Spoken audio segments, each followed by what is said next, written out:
Thanks, Jesper. We'll look forward to that full presentation. Jamie, over to you.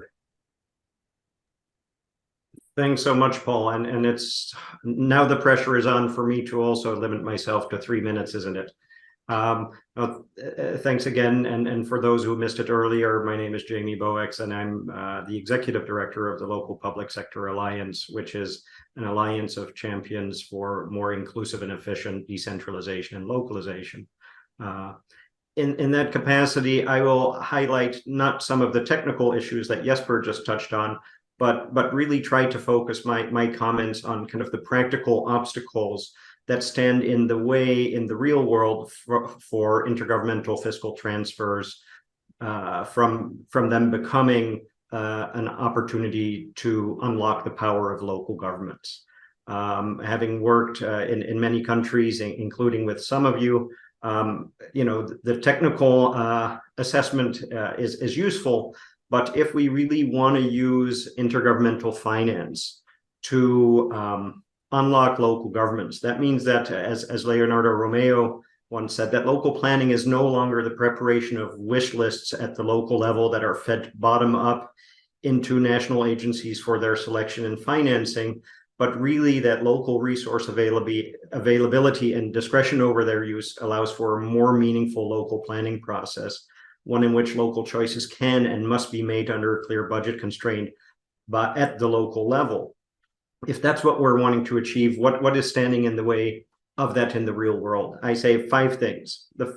In my mind, the single biggest obstacle to intergovernmental fiscal transfers from becoming a source of development finance is the misperception held especially by Ministry of Finance, but many central governments, that local governments can or should fund themselves only or mostly from own source revenues and borrowing. So that is a major misconception that prevents intergovernmental transfers from being optimized in most countries. The second biggest obstacle in my mind to intergovernmental fiscal transfers as development finance is the weak empowerment of local governance institutions. In addition to finances, local governments also need political and administrative power. While they may have that in some parts of the world, in many countries around the world, local governments lack clear political or administrative empowerment that keeps them from acting as champions for localized development. The third biggest obstacle in my mind is that too much emphasis is often placed on conditional or performance-based grant schemes, and not enough recognition is given to the intergovernmental system as a whole. And in particular, in some countries, there are lots of conditional grants, and development partners tend to focus on grant schemes that fund specific SDGs. We might have health grants, we might have water grants, we might have climate grants, but the system as a whole will only work when the different grants schemes that a country has work together well. And typically that also means that there's an unconditional grant that gives local officials discretion to prioritize.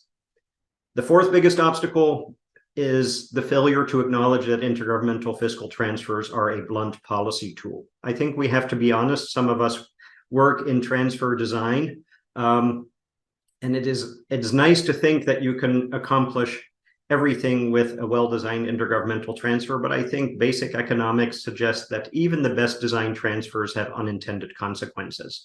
In particular, the provision of grants may lower the incentive for local governments to collect own source revenues. And if a grant is poorly designed, maybe not conditional enough or too conditional, or the allocation formula is poorly developed, or the performance framework is not appropriate, then actually it may be the case that the damage done by a poorly designed grant system can outweigh the potential benefits of devolution.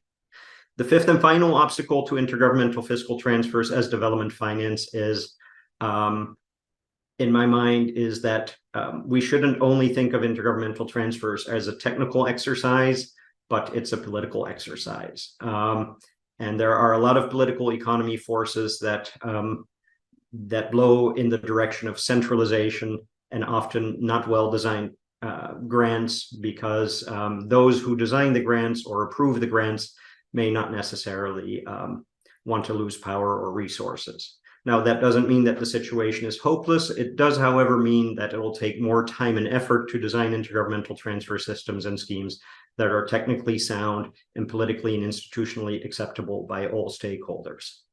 Let me leave it at that. I hope that was 3 minutes. And hopefully, of course, each of the panelists will be able to add specific examples and content to each of those obstacles.